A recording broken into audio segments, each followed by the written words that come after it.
Wants to Be a Millionaire is the most lucrative TV show in the history of the world. They make well over $1 billion a year in just the US, and it's on in 40 or so different countries. You'd think they'd have enough money to know what they're doing.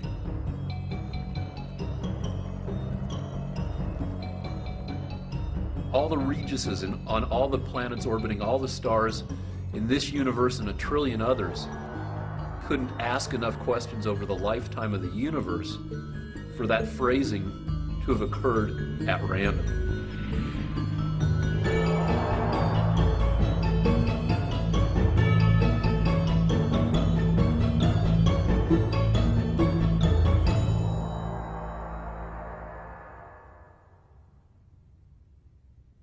I have a tattoo on my ankle that says "Born to do Math," and that serves to remind me of what I should be doing when I'm naked in front of an art class, if I happen to see it. Reminds me that I shouldn't be just being a nude boy or being a bouncer. I should be doing physics and math.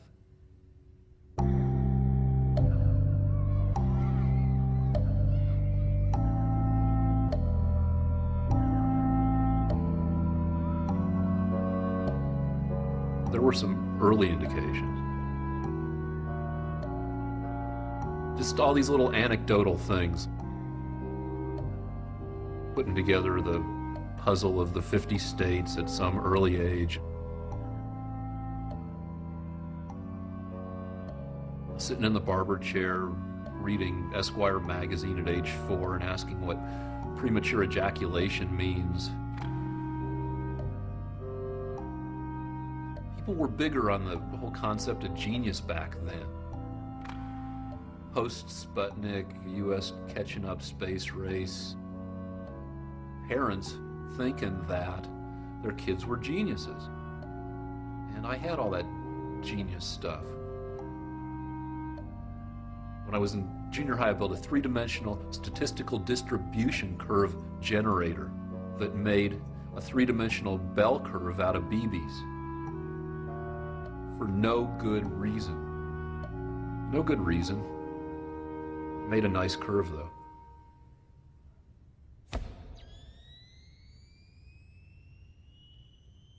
Every nerdy person hopes or knows in his heart that he's nerdy, but that he's so brilliant that his inner goodness and smartness will shine through and he'll still be able to get a girlfriend.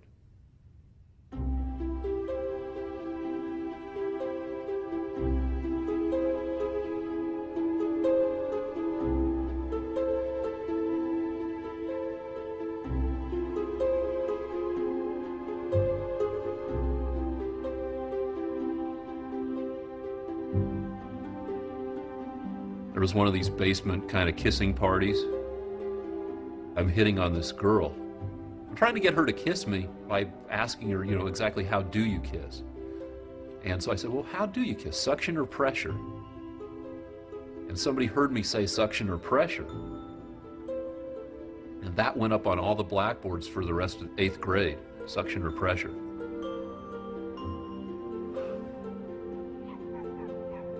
My dog was really embarrassing, Mitzi the poodle. My best friend had Floyd the beagle. We would walk our dogs together thinking that somehow it would be less embarrassing if we each walked our embarrassing dog together. We had long walks. We'd walk for miles just trying to figure out how we would ever lose our virginity.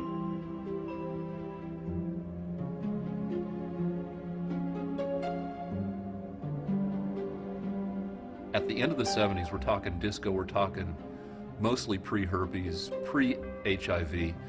It was important to get laid. And when I say get laid, it's kind of shorthand for the whole having a girlfriend thing. I would have been happy to have a girlfriend, and if she, touched my wiener every once in a while, or at least, French kissed me and let me, play with her boobs or something, but, none of that was happening.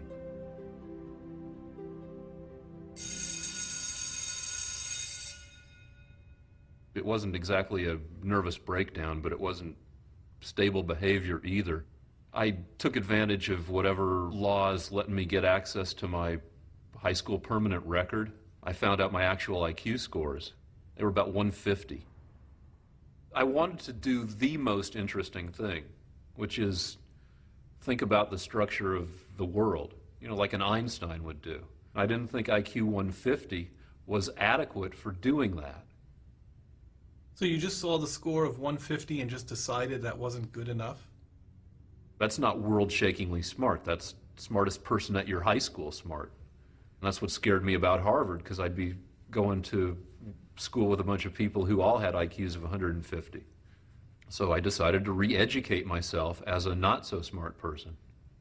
I took as my model of behavior and appearance Barbarino from Welcome Back, Kotter. So I started lifting weights, started talking like this, and tried to get my hair all poofy and Travolta-like and just walking. But this is Boulder, which is a small town. Everybody had grown up with me. Nobody was buying it.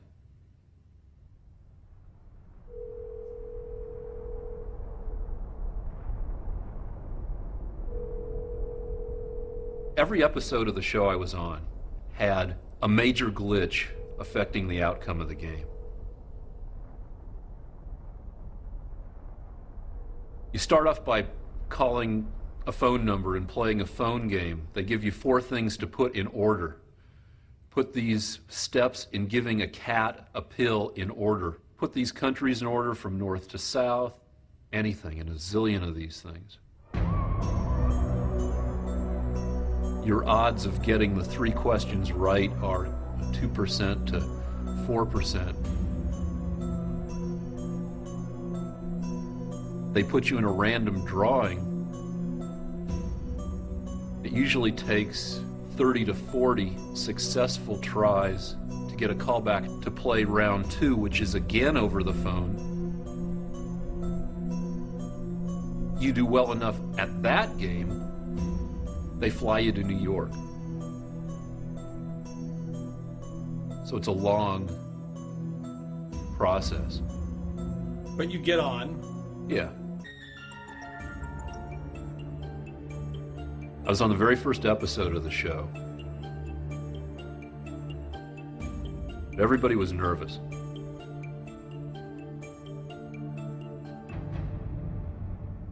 I screw up the first fastest finger. The second fastest finger, Regis asks, put these Woody Allen movies in the order they were first released. Manhattan, Annie Hall. He gets to the third one, he says, what the heck is that? The third one is Hannah and her sisters. The letters were too crammed together for him to read it.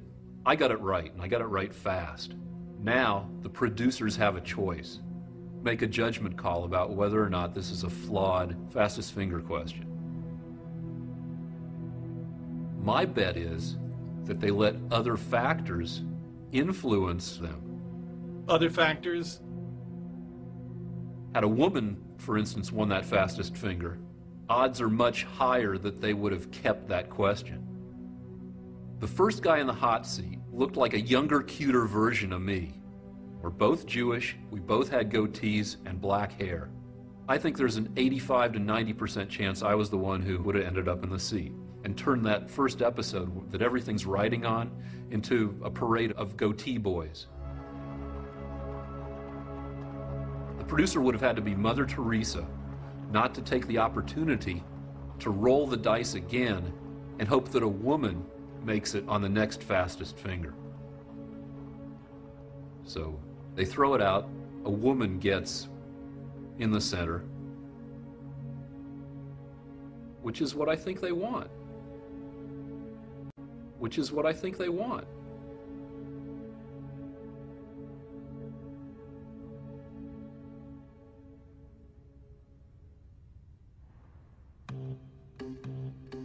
I had an inkling that chicks might dig scars. I had a lot of scars, all of them in bad places. 9th grade, I start working out and give myself a hernia, get a 4-inch scar along my groin. A bunch of scars up and down my left leg from a varicose vein stripping that shouldn't have been done at all. Went out for wrestling, put myself on this not very well-advised diet, lettuce and dog biscuits, because I was reading package labels, and the biscuits seemed to have a lot of fiber and not a lot of fat. I got very bad hemorrhoids. I'm veiny, and hemorrhoids are ass veins. It's all part of the same deal. I'm walking around the school, with a maxi pad in the back of my shorts and pantyhose to keep my leg from falling apart. Plus I'm on Percodan, so I don't really give a shit that I'm like farting for my destroyed rectum every time I go down the stairs. I had all these scars that had shown that I'd been through these various procedures. They only served to be kind of embarrassing. Maybe chicks would dig cool scars. Good scars in good places. I started going as Conan every Halloween. Conan's always like bleeding from a couple places from his sword encounters and stuff. So a couple of years I hacked myself up a la Conan. Then Rambo comes out in, I don't know, like 85. His scars are in almost exactly the same place as I placed mine. And they had to have like a designer scar consultant who decided that here's where they'd look the best. So I felt validated in that I had good aesthetic taste in my placement of scars. But the deal is that women do not really dig scars. And the few women who do were women that I didn't want to know. Way too scary. So that's a bad choice. I mean, I wish I were more perfectible. There was a girl went to my first high school that she was perfect, except she had a honkin' beezer. She had a suspicious falling off the tractor while drunk accident and came back with a perfect nose, and then she really, she was amazing. I just wish there were just a couple things that could be messed with on me that would make me amazing.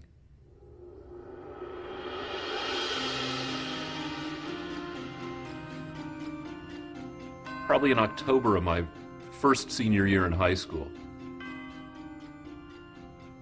I read a book called Type A Behavior and Your Heart.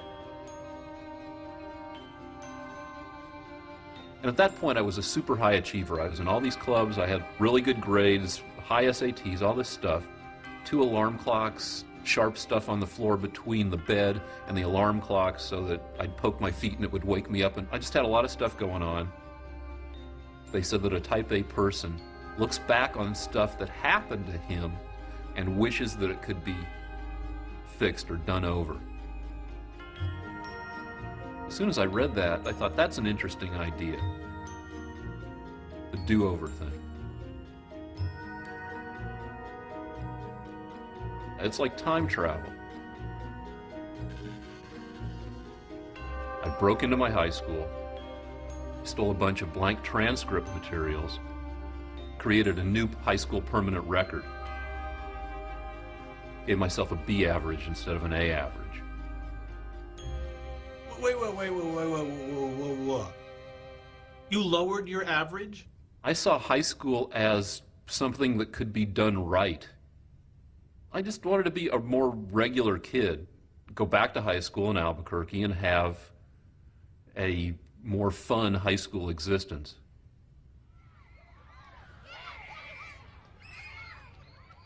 So episode 1, you get bounced out. I just didn't get in the center.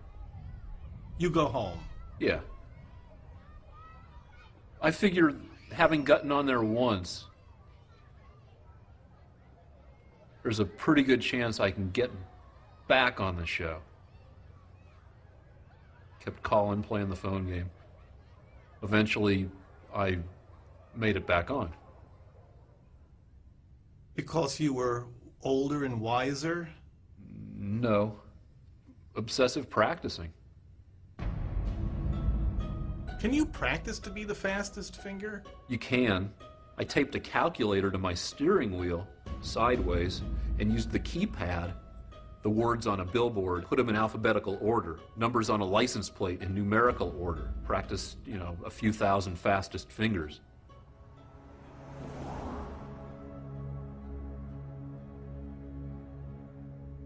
I have a 6-year-old daughter, Isabella.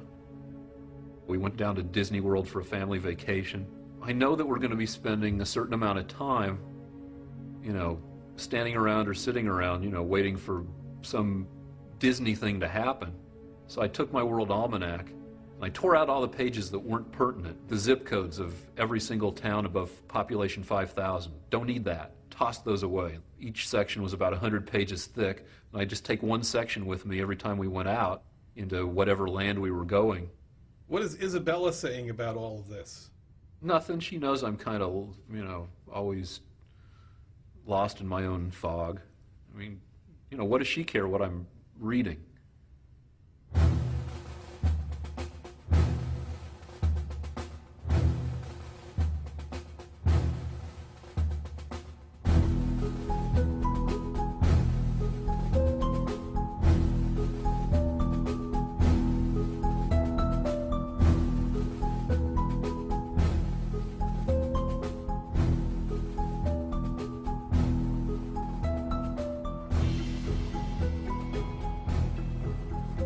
I wasn't the first one in the middle on that show.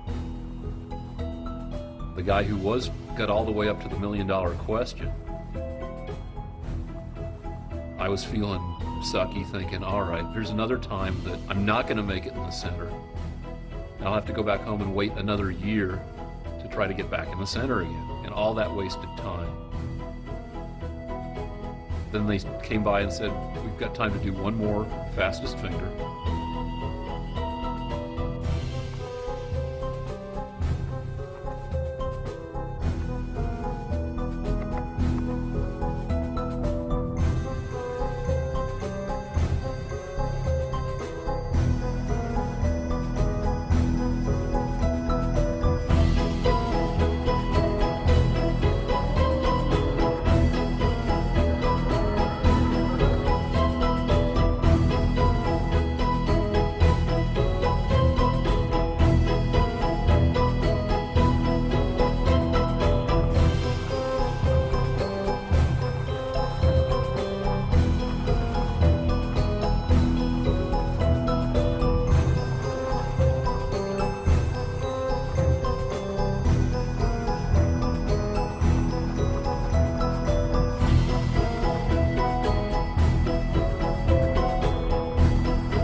Going back to high school, I had to manufacture a whole new identity. I wanted to mess with my name to the point where it wouldn't pop up on a computer match and make anybody suspicious. So I turned Rick into my middle name and gave myself a first name that nobody in a million years would ever want to use, that name being Gilligan. So I became Gilligan Rick Rosner. I registered at Highland High in Albuquerque, class of '79. You were applying for second senior year, or you were applying for freshman? No, there's no point in going back to high school and not being a senior. The seniors are the ones who have the fun and the power. You wouldn't want to go back and be a pressed little freshman. Highland High was more of a goody-goody school than my former school. And I'm there trying to be a Barbarino with my jean jacket with my collar up and talking, dropping my G's and all that. And I'm a new kid. I don't fit in, and people think I'm kind of thuggy. I was regarded with suspicion and distaste. I didn't have any nighttime employment skills the first time I went back to high school. I was living in this apartment without a phone, and if I had a dime, I'd find an empty beer bottle and go fill it with gas, and that would get me enough gas to get to the gas station to buy 50 cents more gas. I'm working in a pet store, just cleaning up puppy crap. This was a pet store that was wall to wall, 110, 120 puppies in cages stacked everywhere. Cleaning up puppy doo and stealing dog food to eat because I was starving. You're eating dog food again. Sometimes. It's a handful for the puppy and a few pieces for me. So I tried cat food, but cat food's nasty. Little bones would get caught in my throat. It's made out of some ground up something, and it's spiky. That was one of my jobs. I had another job where I was the only person who didn't speak Spanish at a cabinet factory. After I'd realized that nobody was going to like me anyway, I figured, all right, I'm going to actively participate in bothering you people. So I took my raw breakfast steaks with me to my first period class and just ate raw meat in first period chemistry. I sang the masturbation song in choir. The masturbation song? Last night I stayed home and masturbated. It felt so good. I knew it would. Last night I stayed home and masturbated. It felt so nice. I did it twice. I pushed it, pulled it, rolled it on the floor, tugged it, something, slammed it in the door. Some people think that sexual intercourse is neat, but me, I beat my meat. Anyway, by November I was done with that high school. Trying it the second time, it was even worse. Yes, it was worse the second time. So how many times do you end up going to high school?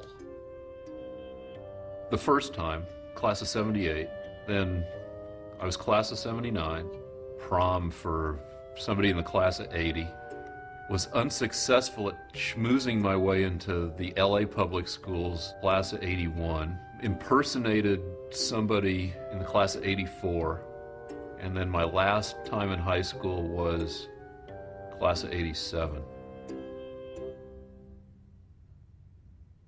High school's attractive to me, not because you necessarily have a good time, but because it's clear why you are miserable. This, and this. As opposed to real life, post-high school life, you can be miserable and not have a clear idea what makes you miserable. Dissatisfactions are more vague, more amorphous. High school is an abridged version of real life, and its abridgment adds clarity, and that clarity is comforting.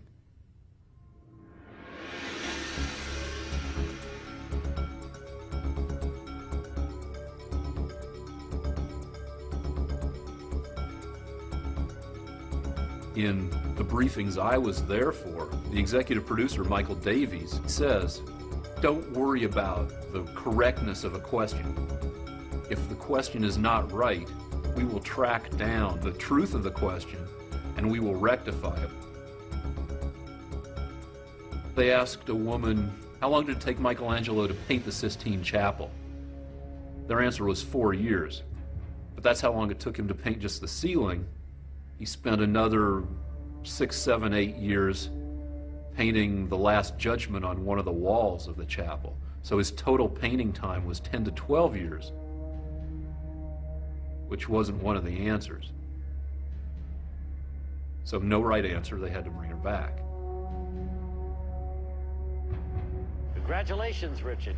The reason he's so excited is that he was a fastest finger contestant on our very first show. And now all these months later, 123 shows later, you made it in the hot seat. Congratulations, just great. Let's play Who Wants to Be a Millionaire? And here it is for 100. I answer all the easy questions. There's one question that strikes me as a little bit odd. Right now, according to a familiar expression, all good things come in what? Sevens? I'd heard good things come in small packages. I'd heard that dead celebrities come in threes, or that bad things come in threes. I'd never heard good things come in threes, but that was the only answer that made sense, so I had to guess a little bit on that. Good things come in threes? You ever heard that? No. So. He's going for $16,000 right now. $16,000 questions can be answered about 70% of the time by an intelligent, knowledgeable person. What capital city is located at the highest altitude above sea level? I'm shocked because I've tracked the show. I've watched just about every single episode. I've recorded the hardness level at every level, just based on hundreds and thousands of questions.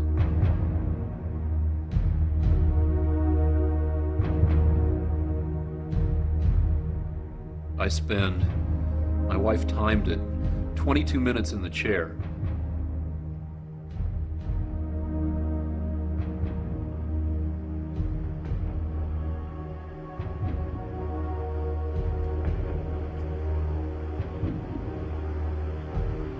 It's really something, isn't it? You waited a year to get back here. Yeah. And now you're here. And now we're waiting a year for your answer. Yeah. By the time you get to the seat, you're drained. It's 5-6 hours each way, in coach, feeling nervous because you're going to be on the show. You get there at 10 at night, just in time to try to sleep a few hours. They pick you up early. They take you to where they can watch you. They don't allow you any reading materials. We'd been quarantined at ABC since something like 7 a.m. And now it's like 5:30 at night. Your adrenaline's pretty much depleted.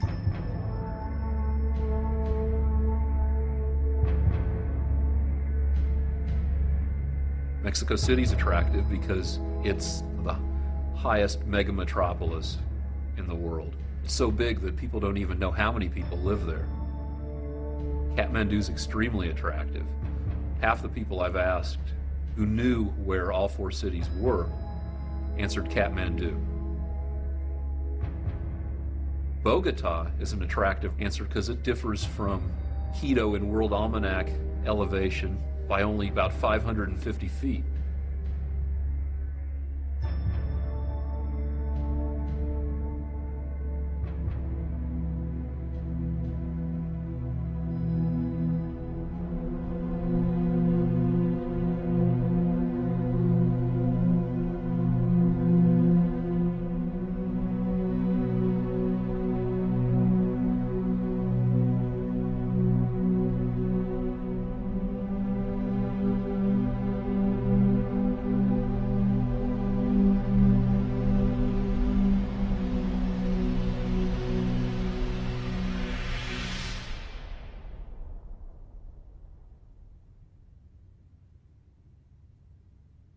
I read a book called Texas Celebrity Turkey Trot by the guy who wrote North Dallas 40. Everybody who was obnoxious got what they wanted. That book convinced me I wasn't nearly obnoxious enough in my behavior. I decided to start working in obnoxious fields. What would my life be like if I wasn't smart at all? How would I make a living? And I came up with stripping and bouncing. I thought bouncing might be one more way to meet women, acquire social skills. I've been a bouncer now for almost 21 years, and I get to mess with people who wouldn't have liked me if I'd gone to high school with them. I became a stripper at the same time. I actually had to stop with my date in the car and go do a strip job on the way to prom with my date and with her corsage and sitting in the car. She was very tolerant. Maybe part of having the better high school experience is having the opportunity to be a jerk. My self-esteem was all screwed up.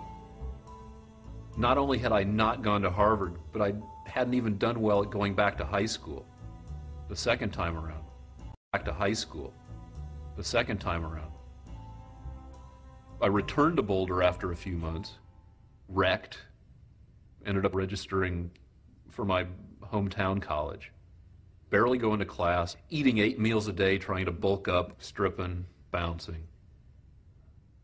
Found out that IQ tests on which I'd scored 150, only went to 150. Took some more IQ tests and started scoring in the 170s, 180s, 190s. So I'm thinking, all right, that is adequate intelligence to be able to really do what I want to do. I should start acting smart. And the one thing I knew I could do, even if I couldn't successfully complete a theory of the universe, was I could absorb information. So I set a target of reading a book a day. When I got to LA, I wanted to check out whatever library resources the area offered. I accumulated 44 library cards for different communities across the state. San Diego up to San Luis Obispo or something. One time in a library in Oceanside, California, I found a book on relativity I've never seen anywhere before. Amazing diagrams of what the rotation of axes actually would look like at various speeds close to the speed of light. In Oceanside, California. And somewhere in there I decided, all right, I'll go back to high school and just sit in a desk and think all day. I figured high school would be a good place to do that. You're staring out the window for X number of hours a day. High school is like a controlled experiment. The variables are limited. It's got a nice structure. Make discoveries.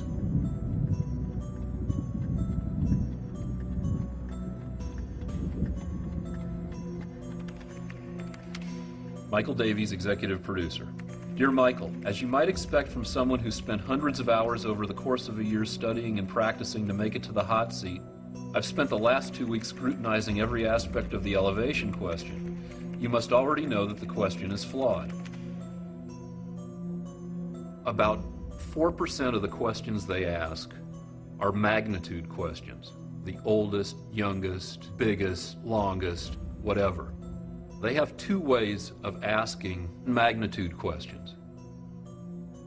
Which of these and what is the? Which of these implies you have to pick from among those four. When they say, what is the biggest state in the United States, you have to pick the very biggest from all 50 states. My question is phrased, what capital city is located at the highest altitude? The capital city at the highest altitude. The answer is La Paz, Bolivia.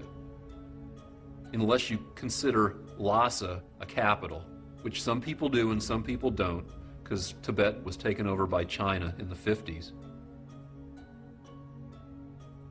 Neither of those cities were listed among the answers. According to the way the question is phrased, the correct answer is missing. Missing. Dear Mr. Rosner, after reading your letters and reviewing our research, we continue to believe that the answer to your $16,000 question is correct. Of the four capital cities given as answer choices, Quito is the highest and thus is the correct answer. Sincerely, Alexandra W. Cantalupo.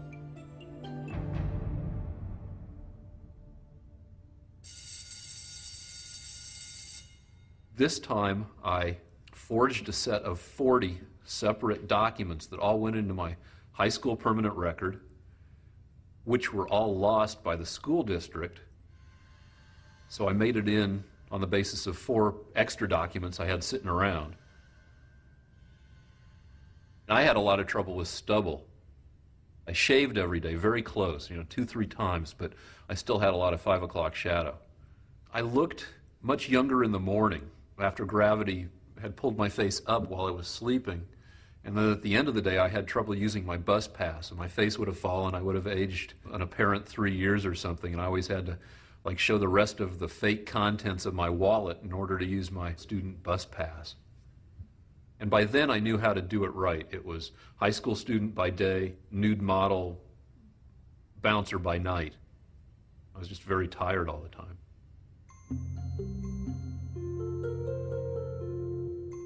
I was going out with a big, muscly woman, big, muscly, angry woman. Very attractive, big, muscly, angry woman.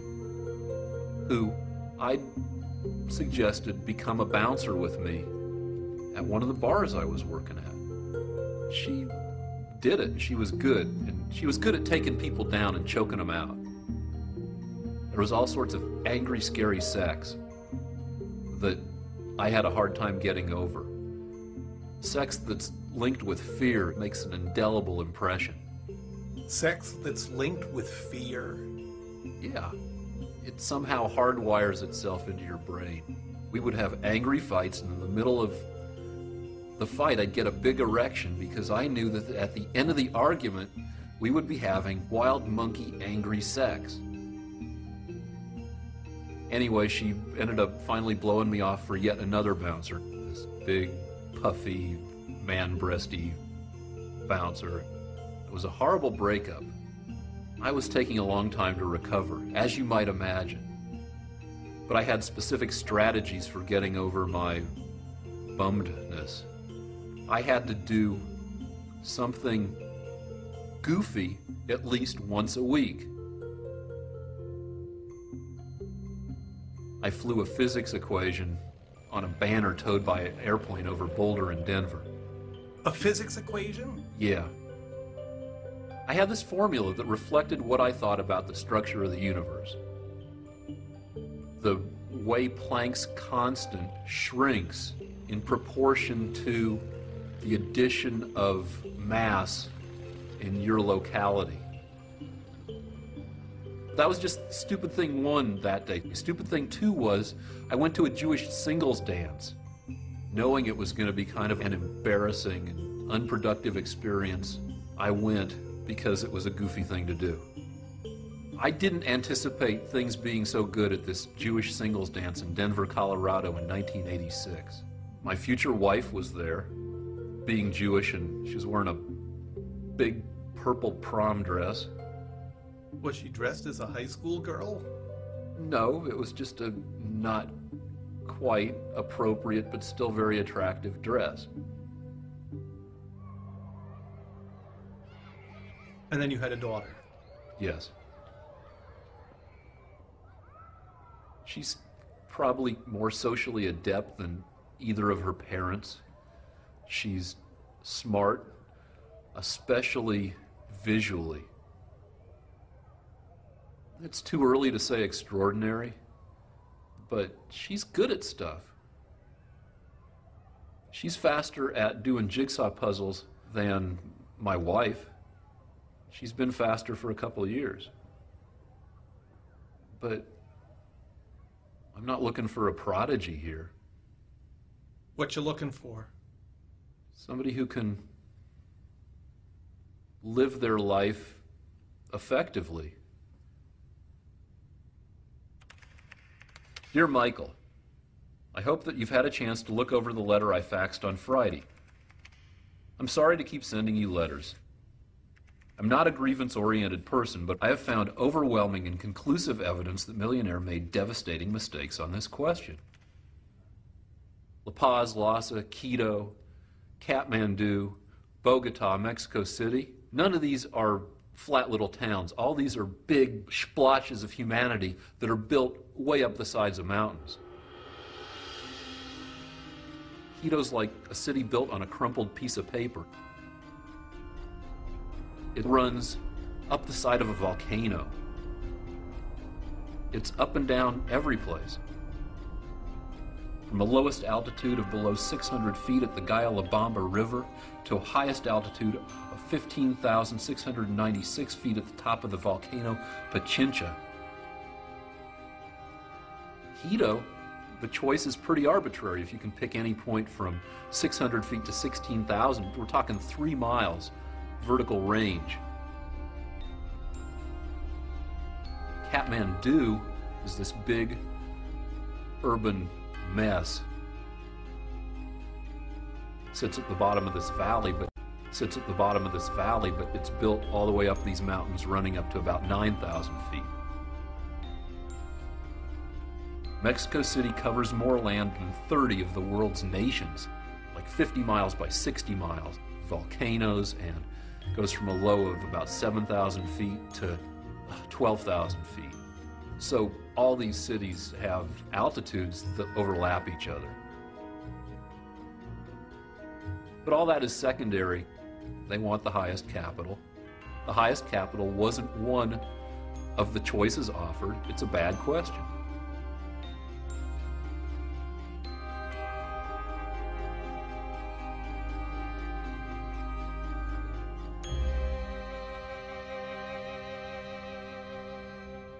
There's a map book of LA called the Thomas Guide that has like 120 pages. I've kept track of how many different pages of the Thomas Guide I've been naked in. And it's something like 40.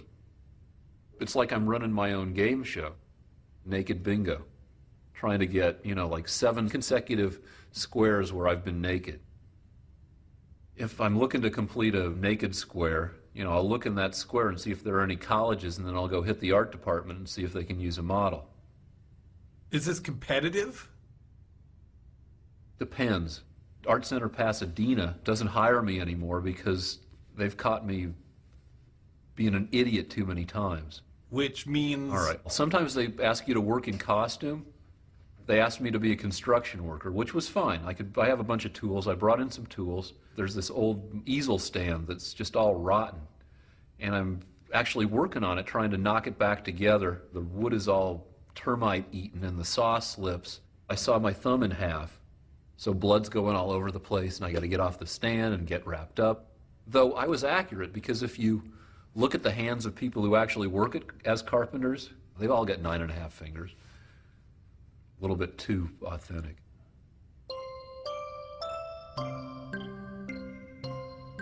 If you're in a tough pose where all your muscles are clenched, pain and immobility would help me focus on thinking about the structure of the universe. Relationships between physical constants, what I call lazy voodoo physics, deciding that that's an interesting constant between the proton and the electron. Maybe the universe is that ratio times the apparent age of the universe old. So how old? Let's put an age on the universe. All right, let me take a wild guess. Let's pretend this is a very valuable question on Millionaire. At least the proton-electron mass ratio times the apparent age of the universe, 30 trillion years old. It's got to be at least that old. The time it takes a person to form a thought is about 1/30th of a second. 2.5 million thoughts a day.